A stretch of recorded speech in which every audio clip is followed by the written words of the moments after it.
ऐशो आराम की जिंदगी जीता रहा। उत्तर प्रदेश सरकार को उसे अपने कोर्ट में पेश करवाने के लिए, सजा दिलवाने के लिए सुप्रीम कोर्ट तक जाना पड़ा। और दुनिया के इतिहास में पहली बार किसी व्यक्ति की हत्या करवाने के लिए 500 गोलियां चलवाना उस व्यक्ति का सबसे बड़ा कुकृत्य था, जिसमें भारतीय जनता पार्टी का एक विधायक तो मारा ही मारा गया, 8 निर्दोष लोग भी मारे गए, जिनमें एक छोटी बच्ची भी थी। अब हृदयघात से उसकी मौत हो गई और सारे विपक्षी दल मिलकर उसको मसीहा बनाने पे तुले हुए। कांग्रेस देख लो, आप देख लो, सपा देख लो, बसपा देख लो, तृणमूल देख लो, नेशनल कॉन्फ्रेंस देख लो, सारे दल ये कहते हैं कि साहब बहुत बड़ा वो अन्याय होगा।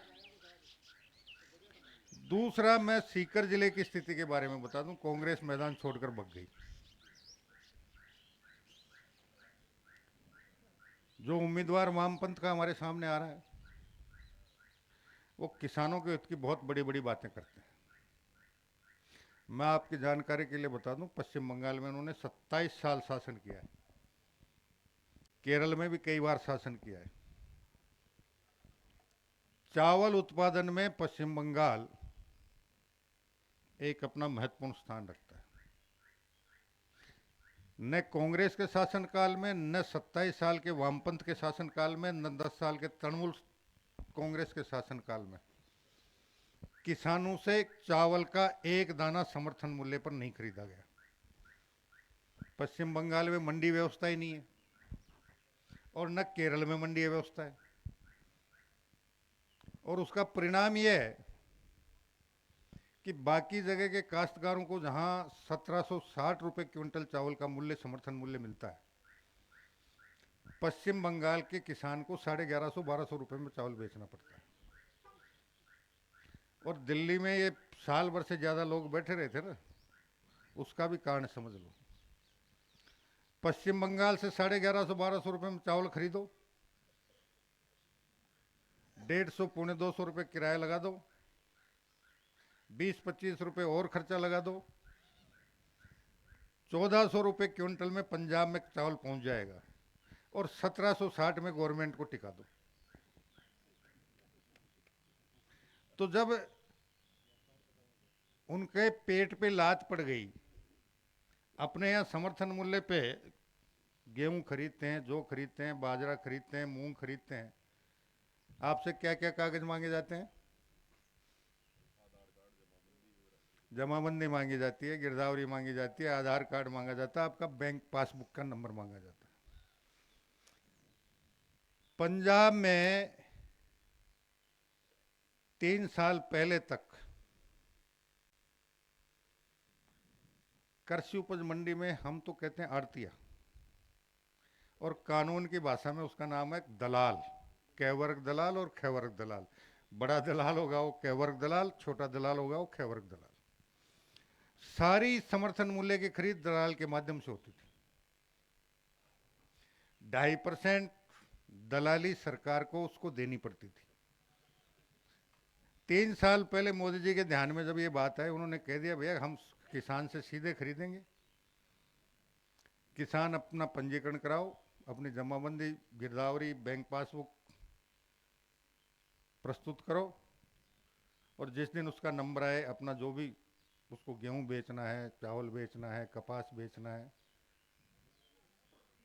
सरकारी खरीद केंद्र पर लाकर बेच दो और हम सीधा भुगतान उसके बैंक खाते में कर देंगे।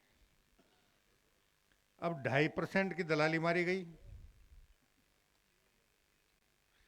360 रुपए चावल पे प्रति क्विंटल वो बंगाल से लाकर सरकार को चेप कर कमाते थे, उस वो मारी गई। तो रोएंगे कि नहीं रोएंगे? किसान का नुकसान तो कुछ हुआ ही नहीं। किसान से तो 1760 में सरकार आज भी खरीद रही है, लेकिन वो पंजाब के किसान से खरीद रही है, बंगाल वाले किसान का नहीं खरीद रहे। बंगाल में जिस दिन भारतीय जनता पार्टी की सरकार आएगी, उस दिन बंगाल में भी 1760 रुपए में चावल भारत सरकार वहां की सरकार के माध्यम से खरीदेगी। मजदूरों के बहुत बड़े हितैषी बनते हैं। कोई अगर गया हो यूपी में, एक मोदी नगर बहुत बड़ा औद्योगिक क्षेत्र हुआ करता था। आज जाकर देखिए, वामपंथियों के चुंगल में आने के बाद मोदी नगर पूरी तरह बर्बाद हो गया। तो किसान और मजदूर के, चाहे कांग्रेस हो चाहे वामपंथ हो, चाहे आप हो चाहे सपा हो चाहे बसपा हो, सारे सबसे बड़े दुश्मन हैं। मैं चुनौती के साथ कहकर जा रहा हूं, 1947 से लेकर 1977 तक कांग्रेस का एक छत्र राज था। गांव ढाणी खेत कल्याण किसान मजदूर के हित की एक भी योजना बनी हो तो बता दूं। अरे बुजुर्ग बैठे हैं। 1977 में पहली बार जनता पार्टी की सरकार बनी, जिसमें भारतीय जनसंघ भी था, स्वतंत्र पार्टी भी थी। उससे पहले आपके गांव में 2 पैसे सरकार के नाम के लगते थे क्या? 1977 के बाद सरकार का पैसा गांव में इसलिए आना शुरू हुआ कि जनता पार्टी की सरकार में चौधरी चरण सिंह जी जब वित्त मंत्री और उप प्रधानमंत्री बने, तो उन्होंने कृषि मंत्रालय के अधीन एक ग्रामीण विकास विभाग की 41,000 करोड़ के बजट के साथ स्थापना की थी, जो आज 6.5 लाख करोड़ रुपए से ज्यादा के बजट वाला ग्रामीण विकास मंत्रालय बन चुका है।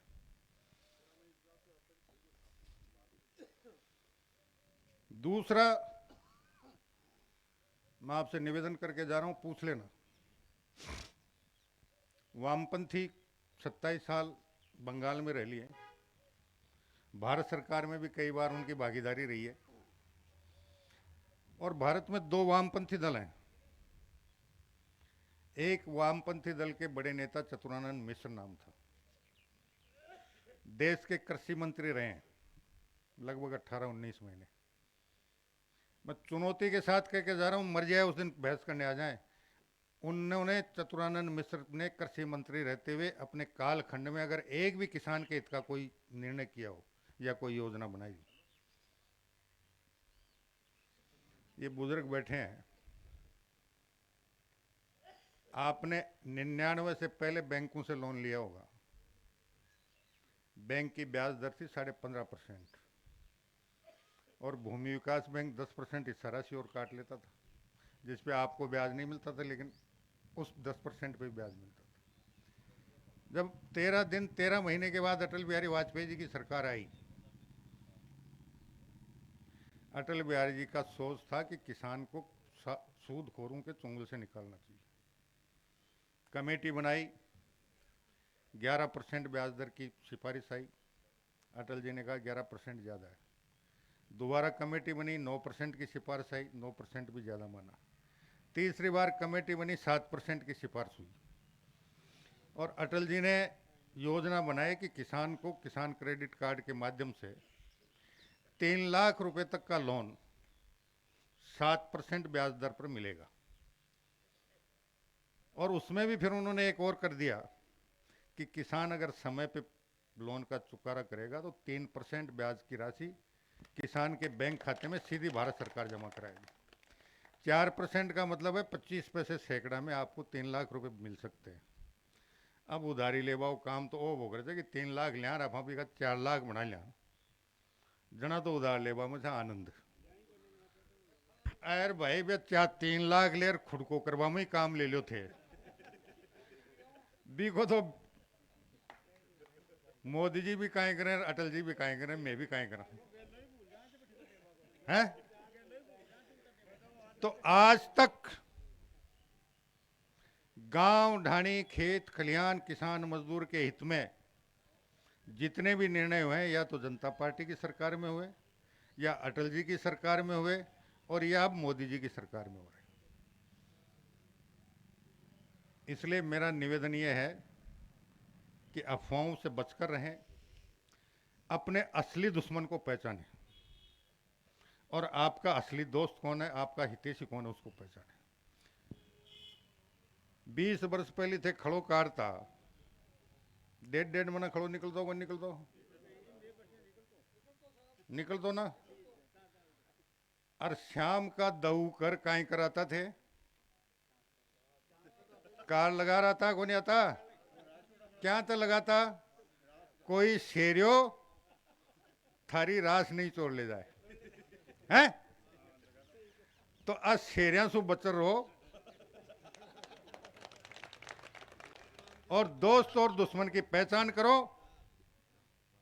और इस देश को आगे बढ़ाने के लिए आने वाली 19 तारीख तक हाथ जोड़कर निवेदन ये है कि आप तो यहाँ पधारी गए, लेकिन अब एक एक मतदाता तक जाकर मैंने कहा भाई मोदी जी भेजे सर, राम राम भेजिए पहले तो तेरे माँ का मार्फत है।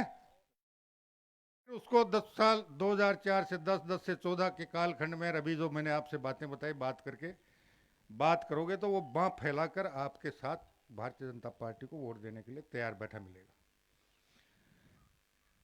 18 तारीख तक मेहनत करिए, 19 तारीख को सबसे पहले अपने परिवार के सारे मतदाताओं को साथ लें, सुबह सुबह मतदान,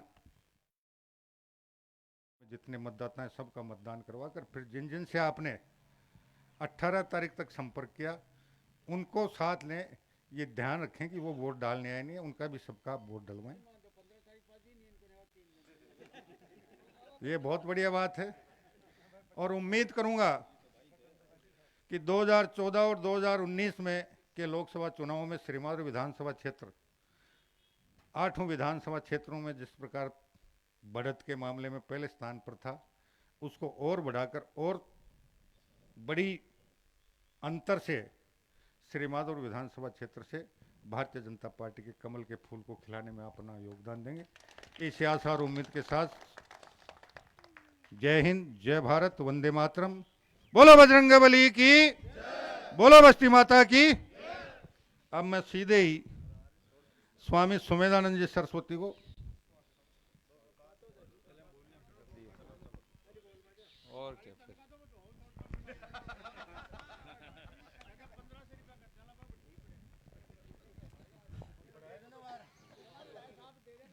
भारत माता की।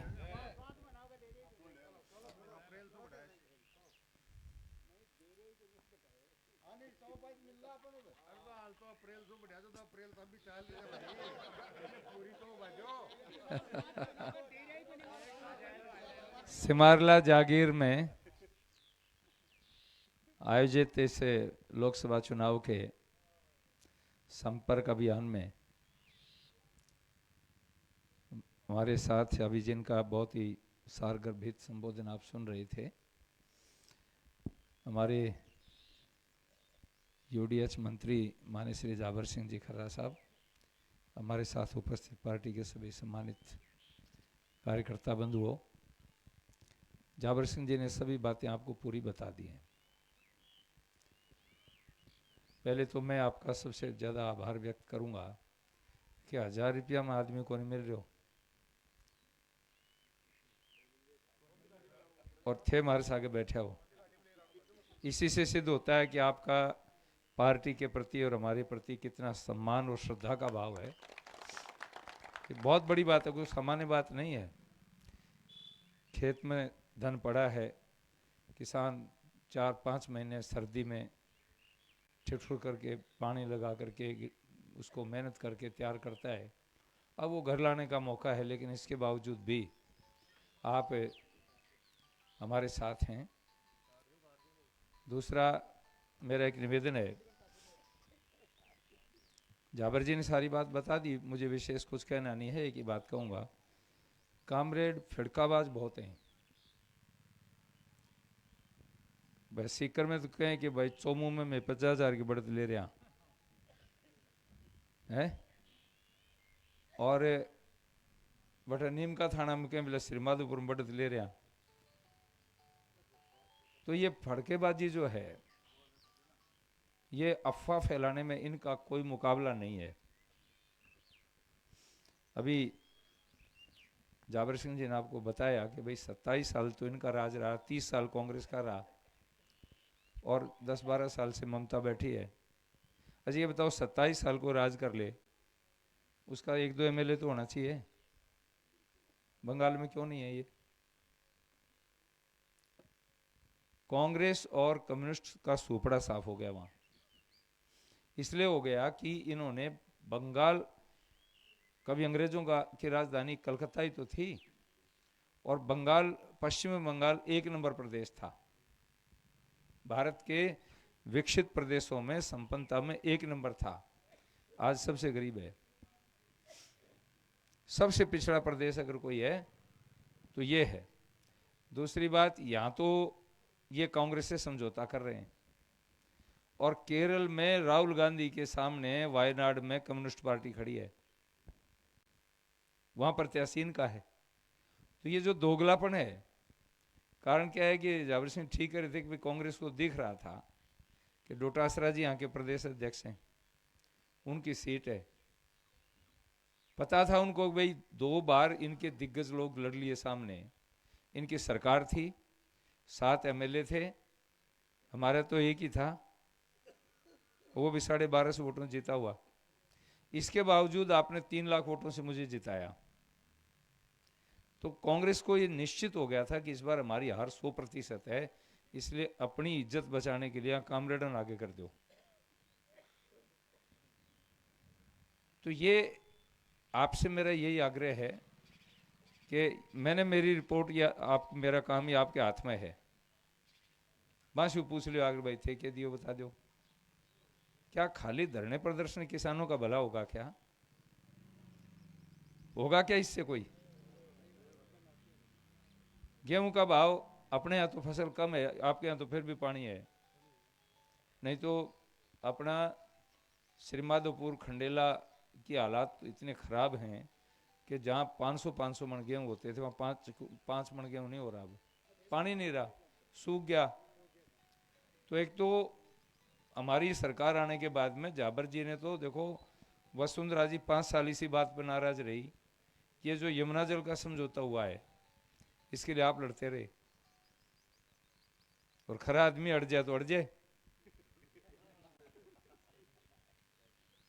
5 साल लड़ते रहे, और इनकी मेहनत के बावजूद के अनुसार ये जो अभी यमुना जल का समझौता हुआ है, अटल बिहारी वाजपेयी ने योजना बनाई थी, अटल बिहारी वाजपेयी ने योजना बनाई थी नदी से नदी जोड़ने की। एक तरफ तो देश डूब रहा है और एक तरफ देश सूखे में तप रहा है। तो अटल जी की योजना ये थी कि किसी नदी में बाढ़ है तो उस बाढ़ के पानी को सूखी नदी में डाल दो, वहां का वाटर लेवल ठीक रहेगा, वहां 5 महीने लोग सिंचाई करेंगे, 4-5 महीने तो उनको फायदा होगा। 5 महीने बरसात में पानी अपने को मिल जाए तो अपने मूंगफली बांग लोग रात दिन थामे को नहीं। मैं बरसन लाग रही है तो भी के बाद में कि भाई अब क्यों चला रहे हो, कि अब खाद लाग सी, बा खाद 2-3 साल में लगा के छोड़ दें, वो पानी खींच दें, फिर टैंकरों में पानी आवे। तो इसलिए अटल जी की योजना थी कि उस पानी को इस इलाके में लाओ। तो सरकार बनते ही पहला काम क्या किया, हरियाणा राजस्थान के मुख्यमंत्रियों के साथ में प्रधानमंत्री जी के हस्तक्षेप से यह समझौता हो गया कि यमुना का पानी हम राजस्थान को देंगे, और बहुत जल्दी कोशिश करेंगे कि 5-4 साल के अंदर ये, क्योंकि काम बहुत बड़ा है, 260 किलोमीटर दूर से पाइपलाइन आएगी खुद करके, उससे पानी आएगा, क्योंकि नदी से पानी आना, नहर से आना हरियाणा ने मना कर दिया कि हम भाई जगह नहीं देंगे, आप अंडरग्राउंड ले जाओ, तो पानी से पाइप दबा कर ले आओ, चाहे कहीं ले आओ, पानी आना चाहिए। तो एक तो ये बहुत बड़ा काम हुआ है। पीने का पानी की व्यवस्था इंदिरा गांधी नहर से,